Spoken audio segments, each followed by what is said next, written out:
How we doing, guys? Welcome to DT's Daily. Now, on today's show, we're going to take a look back at the games in the Premier League last night. And the last piece of news involves Arsenal because reports in France are suggesting that Matteo Guendouzi is close to joining Marseille. I represent my fucking self. How we doing, guys? Welcome to DT's Daily. That's right.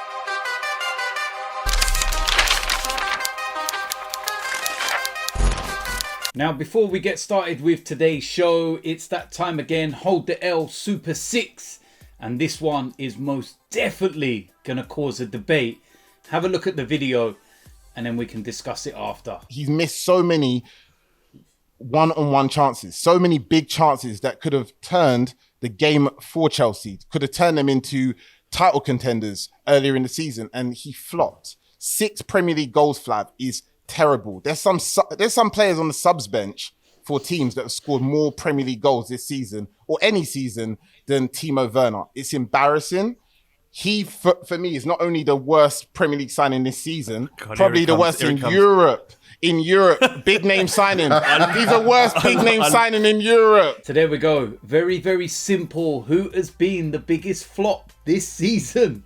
Now listen, I'm not going to deny for 1 second that Willian is right up there as being a flop this season. He's been dreadful.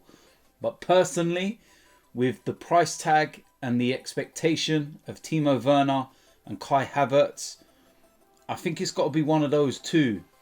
Van der Beek, yeah, I get it. Ryan Brewster is a name that's not being mentioned a lot. Look how much money Sheffield United paid for him. He's not scored a single goal. That's bad. Really, really bad. Let's look at Nathan Ake at Man City. That's gone under the radar. So, listen, there's so many to choose from. But listen, the links are in the description to go and watch the full video. We want you to go over to the comment section, get yourself involved, and let us know who you think the biggest flop this season has been. It's going to be a very, very interesting debate, that's for sure. So, listen, of course, there were some very, very big games in the Premier League last night. Very, very close to the end of the season.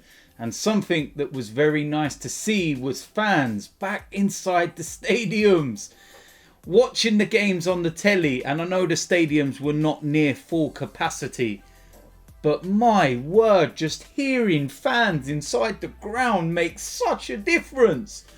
I hope this last year, just shows everybody just how important fans really are. I don't think the governing bodies and authorities really appreciate fans. And I think events over the last month or so have shown that.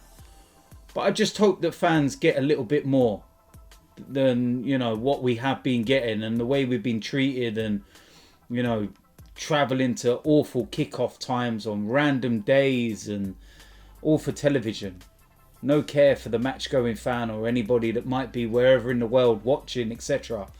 But yeah, listen, football was back on, and first game, Southampton against Leeds United, and this was a 2-0 win for Leeds United. Very, very comfortable win for them, and they're finishing the season well. They've had a great start to life in the Premier League, and I think they're only going to get stronger as the seasons go on.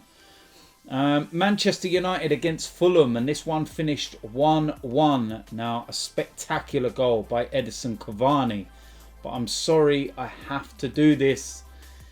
It shouldn't have counted. He was offside. Now, when you watch it in real time and everything, it looked like Bruno Fernandes had got a flick to the ball. And if that was the case, then Cavani was offside. But if he doesn't get a flick to the ball, then the kick that's straight from De Gea, Cavani was in an offside position. Now, I've watched the images and how it slowed down, and what's very telling is the rotation of the ball and the patterns on the ball. And if there was any kind of a flick or touch, then you would notice those patterns and the elevation of the ball change, but it doesn't. There's clearly no touch on the ball by Bruno Fernandes. It's millimeters, but there's no touch. And the Premier League themselves have actually awarded David De Gea with the assist. you are admitting that VAR got it wrong and it's actually offside. Just a thought.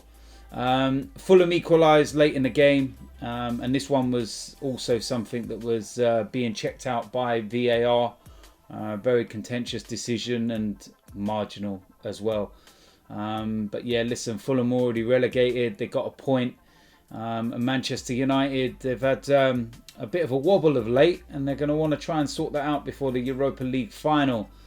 Brighton against Manchester City. What a great game this was. 3-2 to Brighton. Manchester City went into a 2-0 lead. Cancelo was sent off after only 10 minutes. But Manchester City are just being relentless, and it doesn't matter whether they play with 9, 10, 11, whatever it is. But then like 3 goals in the space of about 20 minutes, I think it was. And Brighton were able to pull this one around, and just out of the blue, what a great game it was as well. And a brilliant victory for them. But Manchester City, they've got bigger things to worry about. Champions League final, already the Premier League champions. So I don't think they're going to worry too much. Big game of the night was Chelsea against Leicester, the rerun of the FA Cup final from the weekend, and it was a 2-1 win to Chelsea, and that puts them fully in the driving seat for a Champions League place via the top 4. Leicester, their Champions League hopes hang in the balance because Liverpool do have a game in hand now. And if they win that, they will go above Leicester on goal difference. I believe there's only 1 goal in it at the moment. So maybe Leicester scoring that goal through Iheanacho late on in the game might actually be, something that they can look back on and see as, a big goal. And it just shows how big that goal by Alisson was against West Brom the other day. But yeah, listen... Leicester, man, it'll be so tough for them if they lose out again on a Champions League place. If they were so, close to it last season and fell at the last hurdle, and if it happens again. But Chelsea, like I said, they are in the driving seat when it comes to those top 4 places. And it's going to be a very, very interesting last day of the season. When you go to the Premier League table, like I said, Chelsea, they go up into 3rd place on 67 points. Leicester in 4th place on 66 points. Liverpool, game in hand, on 63. They are 1 goal better off at the moment. So, win 1-0 in their game.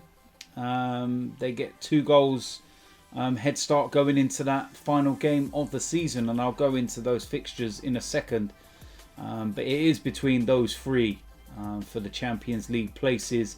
The likes of Tottenham, West Ham, they can't get those Champions League places now. Mathematically impossible for them. Leeds United jump up to 8th place, but they've only got 1 game left. Everton, Arsenal, 56 points, 55 for Arsenal.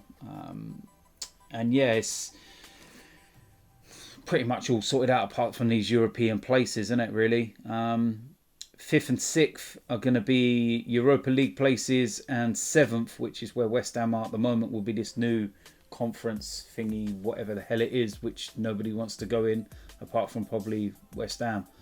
Now, when you look at the fixtures, tonight's games: Everton against Wolves, Newcastle, Sheffield United, Tottenham against Aston Villa. Should be a good game.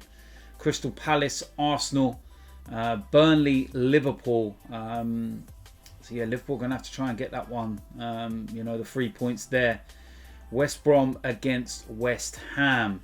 Now, when you go to Sunday, the final games of the season, Arsenal playing Brighton, Villa against Chelsea. That won't be an easy one for Chelsea. So they're not home and dry just yet. Fulham, Newcastle, Leeds, West Brom, Leicester against Tottenham. That's a big, big game. Leicester with all to play for. And be interesting to see what happens in that game. Liverpool against Crystal Palace, Manchester City, Everton, Sheffield United, Burnley, West Ham, Southampton, and Wolves against Manchester United. So very, very interesting. Last piece of news briefly involves Arsenal, and reports from French news outlet Le Ten Sport yesterday was suggesting that Marseille are close to signing Arsenal's Matteo Guendouzi. Of course, he's been on loan at Hertha Berlin for the season, and there's obviously all the fallout and everything with Mikel Arteta and whatnot, and there were some people saying that maybe he would get a second opportunity at Arsenal next season, but looks like Arsenal are just trying to cash in. They're looking to get around about 20 million euros. You know, when he first burst onto the scene at Arsenal and he was playing so well and doing so many great things, there was talk that his price had risen towards the 50 million euros category, and we only paid, what, 7 million for him in 2018. But attitude problem and everything else is that Arsenal just want him off the books, and if we can get 15-20 million for him, then it's 15-20 million towards possible new signings. Who knows? But I think that, you know, once we get these next 2 games out of the way and the season concludes, then we'll start to see very clearly who is going to be going out of the door at Arsenal and who's going to be, given an opportunity. William Saliba, will he be coming back to Arsenal? Mavropanos, there's another person who's having a great time since he's been out on loan. Will he get an opportunity at Arsenal? Given the defenders that are leaving, David Luiz has confirmed that he will be gone. It's very interesting, and we'll wait and see what happens. So there we go. That is it for today's DT's Daily. As usual, let me know in the comment section what you think about today's topics. If you're new around here, hit the subscribe button, smash a like on this video, and I will see you a lot soon. I'm out of here.